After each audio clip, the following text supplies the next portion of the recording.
Dhul Hijjah. How to move and when and so on. According to the Sunnah of Prophet Muhammad ﷺ, you get to pray Fajr in Mina, the Fajr of the morning of the 9th day of Dhul Hijjah. Then you pray Duha as well in Mina. Then you start moving towards Arafat. However, I would have to share with you some facts here. Due to the crowds and the rush, it's not expected that over 2 or 3 million pilgrims would move all at the same time and would get there at the same time. So that's why some groups would tend to leave earlier. It's okay. It's just not the Sunnah of Prophet Muhammad ﷺ. If conditions which were much more convenient would say yes, try to stick to the traditions of Prophet Muhammad ﷺ and every footstep he took. But if they decide to leave early or they reach Arafat later than everybody else, as long as it is within the prescribed time, it is okay. What is the prescribed time for Arafat on that day? It is from Az-Zawal, which is when the sun moves from its meridian, basically, which is noon or a little bit after noon, and until the Fajr of the next morning. This entire time is the time of standing at Arafat. If the pilgrim catches up during any time at the valley or the mountain of Arafat during this time, he or she have fulfilled the mandatory act of being at Arafah on the day of Arafah. But this is not what's best. What's best is to be there at Arafat from the time of after Duha, before noon, and until sunset. So actually the best time is from Dhuhr till sunset. When we get to Arafah, there is a sermon will be delivered by the Imam a little bit before Dhuhr time. Then whenever it is Dhuhr time, the Mu'adhin will call Adhan. Then there will be an Iqamah right away, because there will not be any Nawafil. And the Imam would lead the Salah, where the Imam would pray Dhuhr and Asr together at the time of Al-Dhuhr. Dhuhr will be offered 2 rak'ahs, shortened, and Asr will be offered 2 rak'ahs, shortened as well. Each prayer would have an independent Iqamah, but only one Adhan.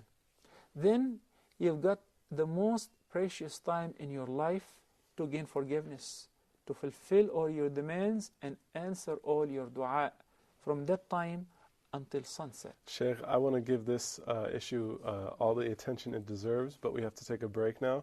So let's do that. When we come back, we'll talk more about Arafah. Please stay with us for that. Assalamu alaikum wa rahmatullahi wa barakatuh.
لبيك لا شريك لبيك إن الحمد والنعمة.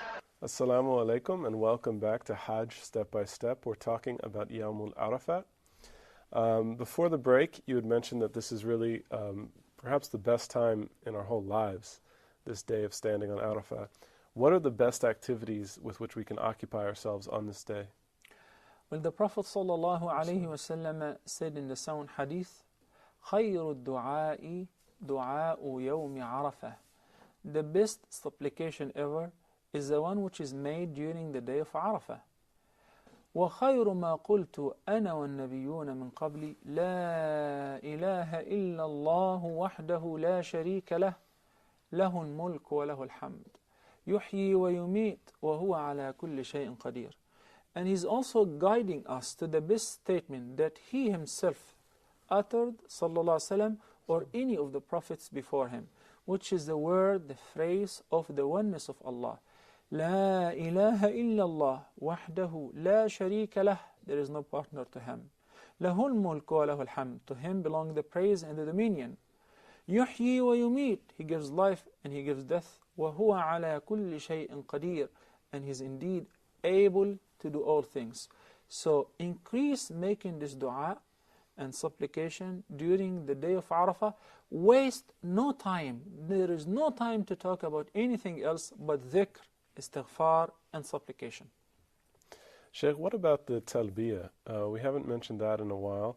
Should we still be mentioning the talbiyah on Hajj at this stage? This is actually one of the best times to increase making talbiyah. If you remember, we said in the past, once you assume the intention of ihram, for men particularly, they should speak out loud, raise their voice with the talbiyah while they are getting on the bus, getting off the bus, going uphill, going downhill to a valley, traveling, going up in the elevator, down. Make talbiyah whenever you remember, and remind everybody around you to make at-talbiyah. Is such a great blessing to make at-talbiyah, especially during this sacred time.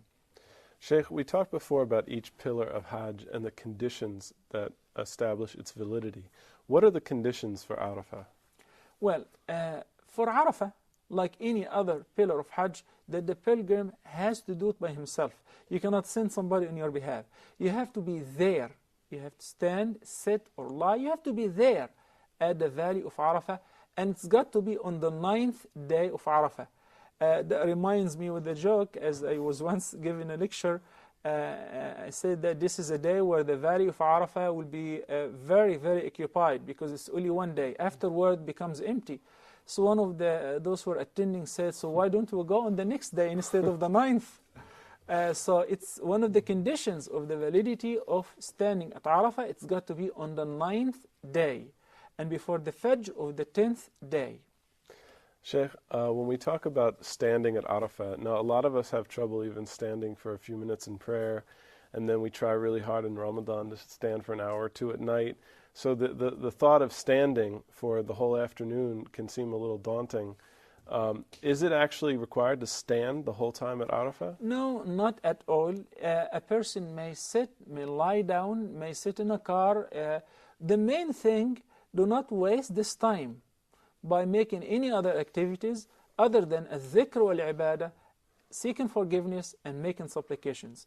I would like to seize this opportunity, and I would like to warn many brothers who came all the way to perform this lifetime journey, and they do not really appreciate that gift which is in their hands. So you find some people smoking on the day of Arafah. It's like, they're begging Allah for forgiveness, and they're saying, here I'm challenging you. Smoking is haram. You're asking Allah to forgive you, and you're challenging Him with the sin. This is a day of purity. Once sun sets, once this day is over, you will be just 1 hour old. You will be as the same day you were born, sinless. So do not ruin this day by any sin. Make it a turning point in your life instead. What about the images we often see of people competing to climb the actual Mount of Arafah? Is that necessary, or is this something that distracts from the real purpose? This is one of the misconceptions which this show is all about explaining them, trying to remove and eliminate them from the mind of the pilgrims and those who are planning to go for Hajj in the future, inshallah. The Prophet ﷺ stood close to the mountain of Arafah on the stones and rocks there and said, وَقَفْتُ هُنَا, I stood here, وَعَرَفَةُ كُلُّهَا مَوْقِفٌ.